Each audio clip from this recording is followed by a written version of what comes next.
What future are you feeding? I want to share something that's been coming up in a lot of conversations lately. I've had a few people tell me they and others they know have been having dreams or getting premonitions about the future, especially around 2027. And many of these visions feel heavy, dark, and fear-based. And I want to speak to this not to invalidate anyone's experience, but to bring discernment and grounding back into the conversation. Because one of the most important questions we can ask right now is this: what frequency are you dialed into?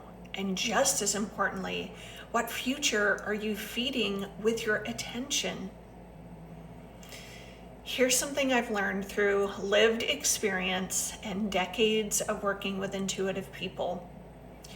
There are fear-based narratives and collective fields that can enter our minds and even our dreams, especially if we're sensitive, empathic, or psychically open. Not because those futures are necessarily inevitable, but because fear is magnetic.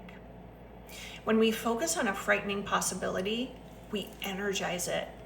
When we repeat it, we amplify it. And when we emotionally invest in it, we help give it form.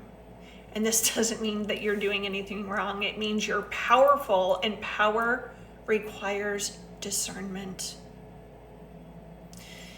Here's what's important for me to say so clearly.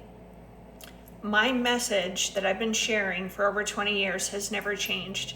I'm here to hold the vision of heaven on earth. A future where we return to nature, where we live in conscious, supportive communities, where we collaborate, grow food, care for the land, and remember how to live in harmony with each other and the earth. That vision has been steady in me for decades. And yeah, I want to be real. I've also seen potential futures that are dark and frightening. I've had those dreams too. But the message I receive again and again and again is always the same message. Do not allow yourself to be distracted. Do not collapse into fear. Hold the highest vision. Fear does not make us safer. It doesn't make us wiser.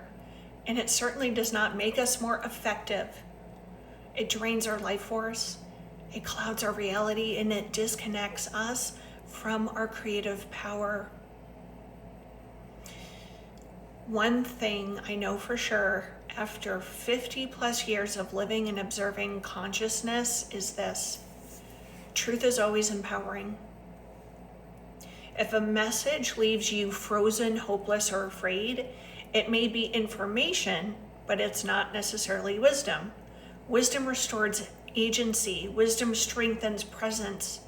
Wisdom reminds you that you are a co-creator, not a victim of the future. The most powerful thing we can do right now is stay embodied, present, and sovereign. To consciously choose what we give our attention to hold the vision of a world that works for everybody, that is for everyone, to create heaven on earth through how we live, how we love, and how we show up. So I'll leave you with this. What future are you feeding? Does the information you're engaging with empower you or diminish you? Because your attention is creative, your focus matters, and the future is still being written. All my love.